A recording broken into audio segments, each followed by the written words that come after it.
What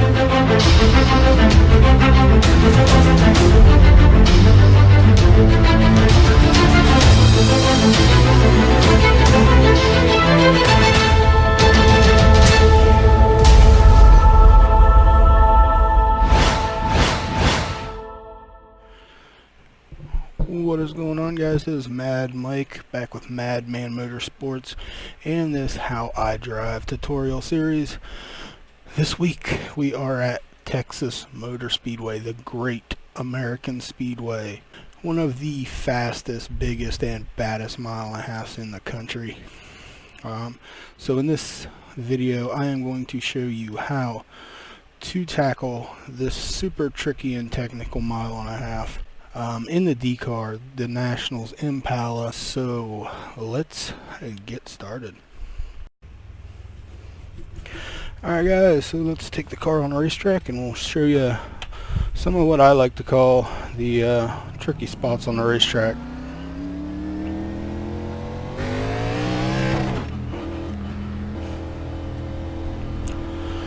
Alright, so starting out here we got turn one.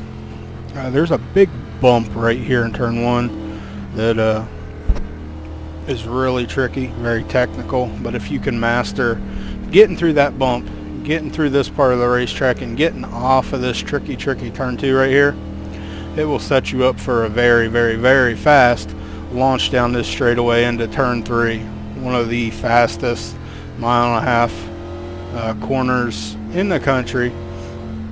It was very fast.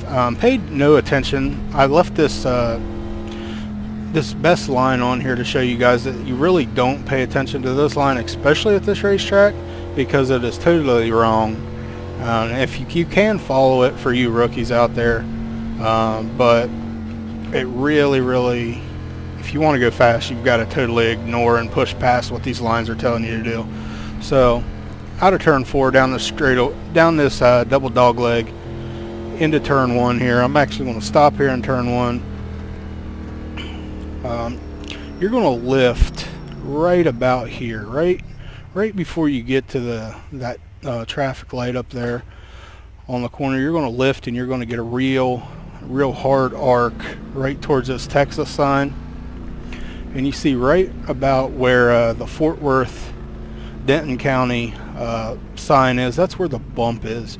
You're going to want to, it's very tricky to explain, but you're actually going to want to lift at the exact time the suspension compresses in that bump, because if you're in the throttle when you hit that bump, it's going to shoot you straight to that wall. It's going to shoot you straight into that wall,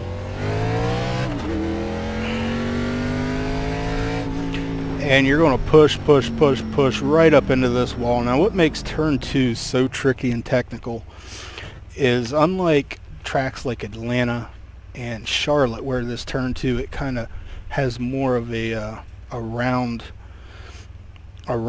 exit. Turn two at Texas, it's turn and then it's right into the straightaway. So it gets really tight right here. The chassis gets tight, the aero gets tight, and the racing gets tight, because the guys on the high side have nowhere to go unless they really know how to run that high side off too, and the guys on the bottom push right up to the wall. So it does get very tight through here on turn two. But if you can nail turn two, it gets you a great launch down here into turn three. And turn three's got its own set of challenges.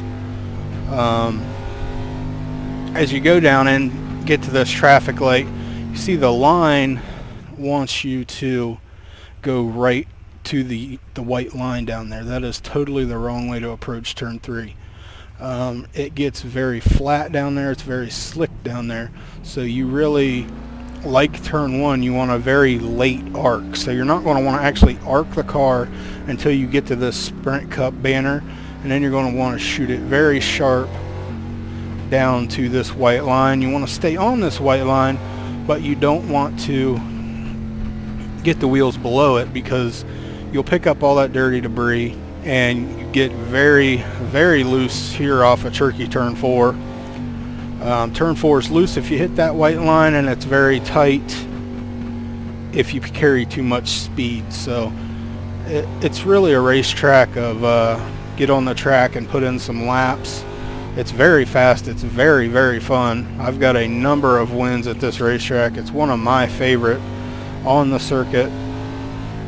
I have never actually run a race in the Impala here, mainly trucks and Xfinity cars, but putting on about 30 laps on the car before this recording.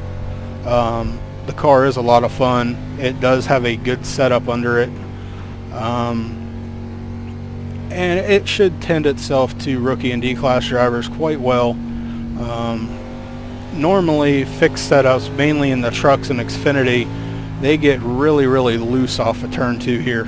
And something else I didn't mention last time by is turn 2 is, if you miss that bump and you've got a lot of wheel, I mean like a lot of wheel turned left, when you exit right here, it's going to unload the right rear, and you're actually going to spin towards the inside wall, which I've seen a lot of guys do. They spin it down here to the inside wall, and then they cut it back right into traffic, and that causes a big mess for the whole entire field. So you want to make sure you're not putting too much wheel into that thing if you don't do the bump right. So we're going to pick up some speed here, guys, and we are going to go hot lapping at Texas.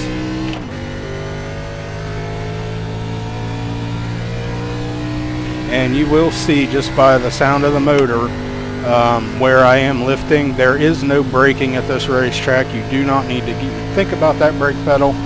It is just throttle on.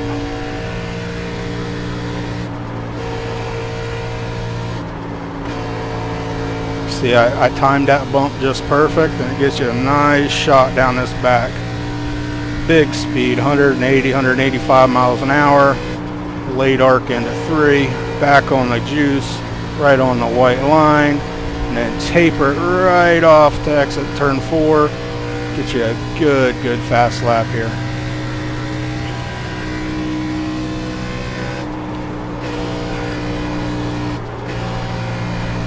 Really want to time that bump just perfect. Get a nice shot down the back here.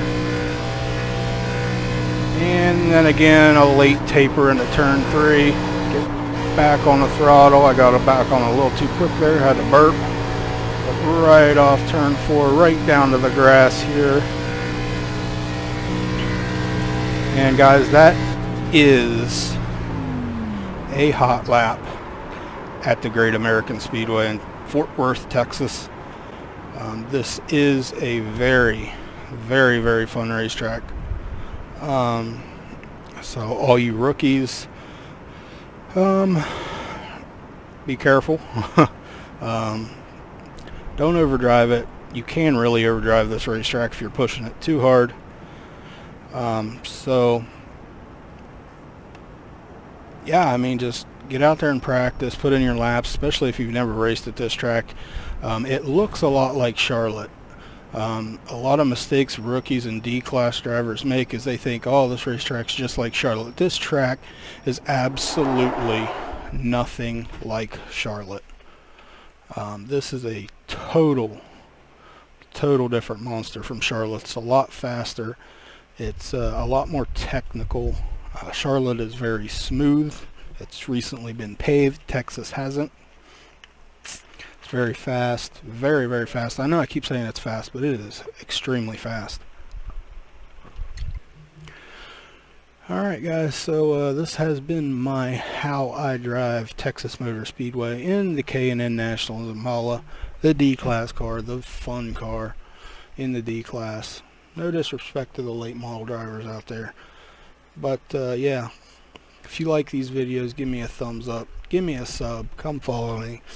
I'm going to do these tutorials every week for these rookie class cars, being as I've got friends coming up through the rookie and D-class ranks right now. I'm doing the videos mainly to help them, but if they can get out there and help you guys, that's better. So give me a sub, a like, and stay tuned for more videos. I am Mad Mike. This is Madman Motorsports. Catch you in the next one.